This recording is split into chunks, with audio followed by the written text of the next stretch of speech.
आराम से जो भी है, मान लीजिए आप रूम में है तो कहीं बेड के नीचे चले जाइए। बहुत ऊंचा है तो भाग नहीं सकते हैं, सीढ़ी कमजोर होता है बनस्पत छत के, सीढ़ी बहुत लोड नहीं ले सकता है। या जो आपका ये खंभा है पिलर, इसके नीचे आप पूरा सेफ रहते हैं। आप उस गेट के पास खड़े हो जाइए, दीवार के पास, वहां सेफ होते हैं। अपना बौद्धिक क्षमताओं का इस्तेमाल करिएगा।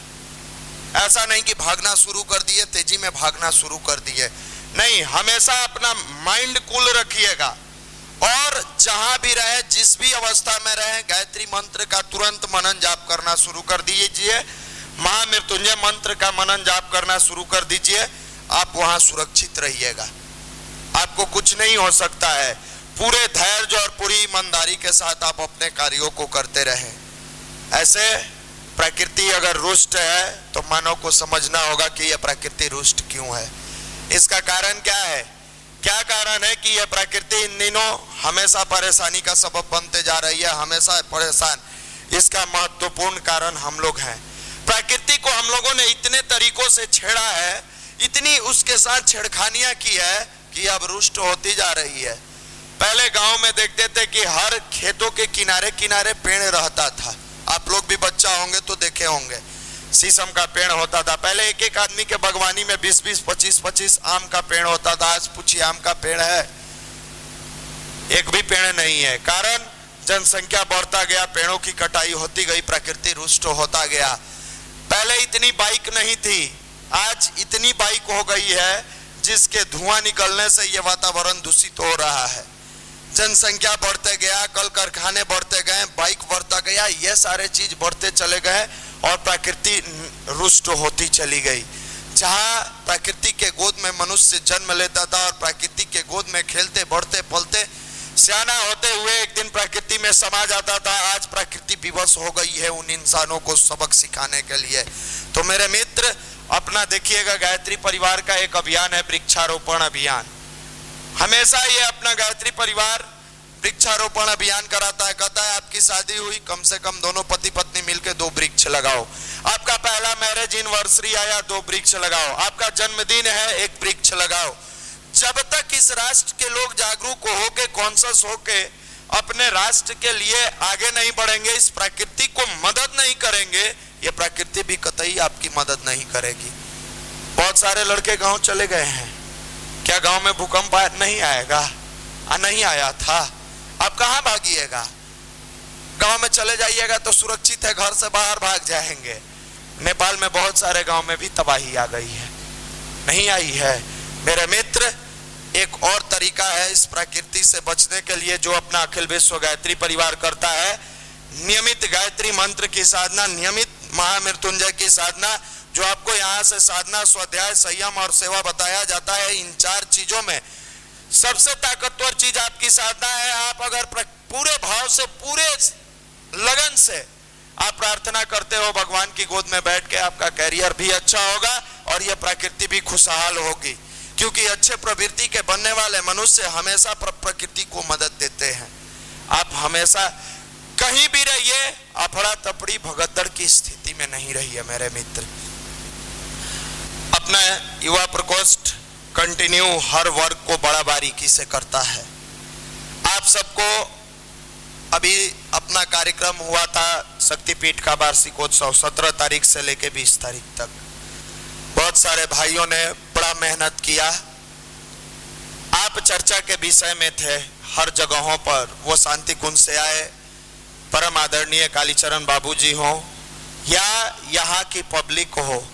मेरे मित्र, इस कार्य के लिए यह युवा प्रकोष्ठ सदा आपका ऋणी रहेगा। परम पूज्य गुरुदेव की असीम कृपा आपकी जिंदगी में बरसे, आप दिन दुना रात चौगुना तरक्की करते जाए और ये आपका सेवा भाव सतत आपके जिंदगी में बना रहे, ताकि अपना मिशन और मजबूत होता चला जाए।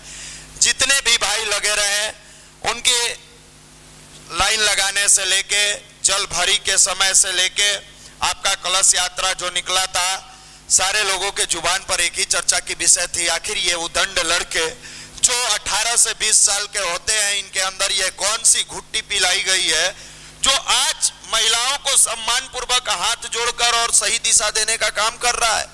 अगला दिन जगशाला में लाइन लगाने से लेके सुव्यवस्थित महिलाओं को, लड़कियों को, पुरुषों को, वृद्धों को बैठाने से लेके सब लोग तो आश्चर्य कर रहे थे कि इनके अंदर वो कौन सा संस्कार है जो हाथ जोड़ के महिलाओं को, पुरुषों को, बूढ़ी महिला आती थी, भाई लोग दो भाई हाथ पकड़ के ले जाके माता जी को बैठाते थे। सुबह में लोग ने देखा ये दृश्य, हतप्रभ रह गया। और सबसे ताजुब तब लोगों ने किया कि आज के समय में ये जींस और टी शर्ट पहनकर engineering, medical, bank, railway, SSC की तैयारी करने वाला युवा जब भोजनालय में हाथ लगाता है और देखता है कि बहुत सारी थालियां जूठी पड़ी हुई है, इन थालियों को धोने वाला यहाँ कोई नहीं है, तुरंत पैंट शर्ट मोड़ता है और दौड़ के ले जाकर थाली को धोकर जूठन को हटाकर और लोगों को खिलाने में मदद करता है।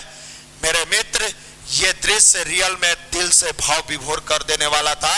ये श्रद्धा और तप की शक्ति आपका भगवान हमेशा तरक्की और उन्नति के मार्ग पर ले जाएगा, आपकी जिंदगी में आने वाले कष्ट को दूर करेगा। और इस कार्य के लिए सदा यह युवा प्रकोष्ठ और अखिल विश्व गायत्री परिवार आपका ऋणी रहेगा। मेरे मित्र, इसमें कभी घमंड में नहीं आना। सजती रहे खुशियों की महफिल, हर खुशियां सुहानी हो। आप अपने जिंदगी में इतना खुश रहो कि खुशियां आपकी दीवानी हो। परम पूज्य गुरुदेव का ये तप आपको मिलकर रहेगा। हृदय में हर दिन हम लोग चर्चा करते थे, हम और मनीष भैया जब बैठते थे कि भाई लोगों ने काम किया, रियल में आपने काम किया। मेरे मित्र, अब इस वर्ग की पूंजी को अपने सेक्टर में इस्तेमाल करना शुरू करो। आपका कैरियर है, आपका घर परिवार है, आपको दाल रोटी चाहिए, इसमें इस्तेमाल करो। ये भाव, ये गुरुवर के दिए हुए बीज, ये पौधा बन रहा है, इसको पौधा बनने दो, लेकिन उस पौधे के साथ साथ अपनी जड़ को भी मजबूत करने का प्रयास करो, ताकि कितने भी तपेड़े आए तुम्हारे पौधे को कोई उखाड़ ना पाए। इसलिए आप जिस चीज की तैयारी करते हो मेरे मित्र, नियमितता पूर्वक लगकर कम से कम 5 से 6 घंटा सेल्फ स्टडी किया करो।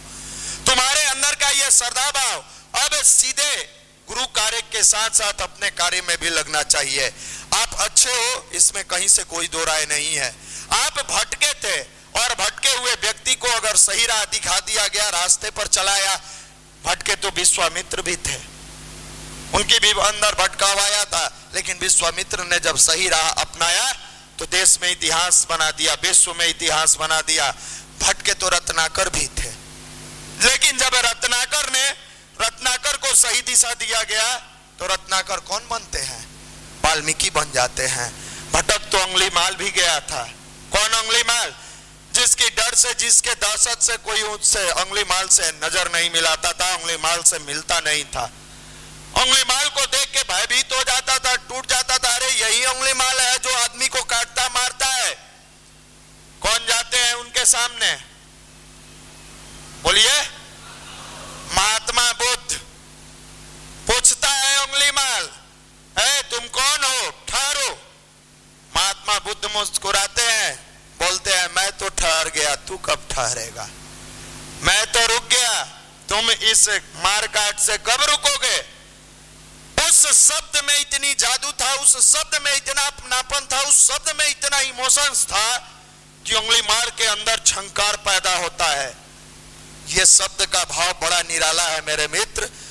शब्द को अगर मुरबुआ मुरबुआ मुरबुआ कहते हो तो वो शब्द मात्र रह जाता है, लेकिन इमोशंस के साथ इस मंत्र को मुरबुआ स्वतः सवितुर्वरेण्यम भर्गो देवस्य धीमहि धियो यो न प्रचोदयात् करते हो तो ये शक्ति ब्रह्म बन के तुम्हारी जिंदगी में चली जाती है। यह शब्द ही था जो बहुत सारे लोगों ने कहा कि तुम डकैती छोड़ दो, काटना मारना छोड़ दो। अंगुलीमाल नहीं रुका, लेकिन जब इमोशंस से, भाव से, अंतरात्मा से आवाज निकाला महात्मा बुद्ध ने, तो विवश होकर अंगुलीमाल को रुकना पड़ा। हाथ से हथियार फेंक देता है, महात्मा बुद्ध के शरण में गिर जाता है। बुद्ध कहते हैं सही रास्ते पर चलो। लेकिन मेरे मित्र, इस समाज की भी एक विडंबना है, अच्छे लोगों को अच्छा बनने नहीं देता है। आप बाहर में चाहते कि हम अच्छा बन जाए, आपको नहीं बनने दिया जाता।